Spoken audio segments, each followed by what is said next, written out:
UPA सरकारने हे षडयंत्र तयार केलं होतं। हिंदू आतंकवाद आहे, भगवा आतंकवाद आहे, अशा प्रकारचा जो प्रचार आणि प्रसार केला होता, संपूर्ण हिंदू समाजाला आतंकवादी दाखवण्याचा प्रयत्न या देशामध्ये त्यांनी केला, त्याबद्दल काँग्रेसने जाहीरपणे माफी मागितली पाहिजे।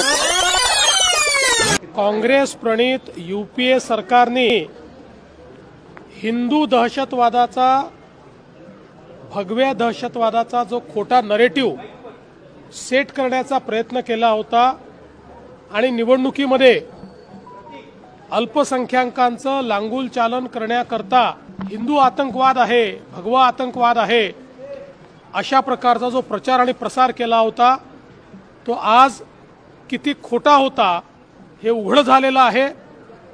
ज्या प्रकारे षडयंत्र रचून भगवा आतंकवाद दाखवण्याचा काँग्रेसने आणि यूपीएने प्रयत्न केला होता, हे कोर्टाने पुराव्यादिशी आज सांगितलेलं आहे। खरं म्हणजे ज्यांच्यावर त्यांनी कारवाई केली त्यांची तर त्यांनी माफी मागितलीच पाहिजे, पण सगळ्यात महत्त्वाचं संपूर्ण हिंदू समाजाची काँग्रेसने माफी मागितली पाहिजे।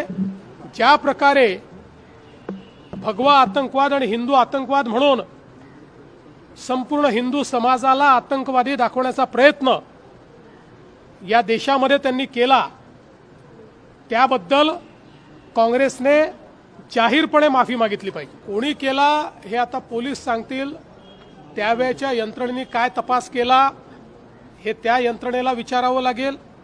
आपल्याला कल्पना आहे की त्याही वेळेस ठाकरे साहेब आता ज्यांच्या सोबत बसलेले आहेत त्यांचंच सरकार होतं आणि त्यांच्याच पोलिसांनी हे केलेलं आहे। खरं म्हणजे माझी तर अपेक्षा होती की त्यांनी भगव्या आतंकवादाचा हा नरेटिव्ह पूर्णपणे अयशस्वी झाला याबद्दल अभिनंदन करायला पाहिजे होतं, पण कदाचित तेही आता लांगुल चालन करणाऱ्यांच्या सोबत गेलेले आहेत म्हणून असा प्रश्न विचार। मला असं वाटतं की मी पोलिसांना दोष देणार नाही।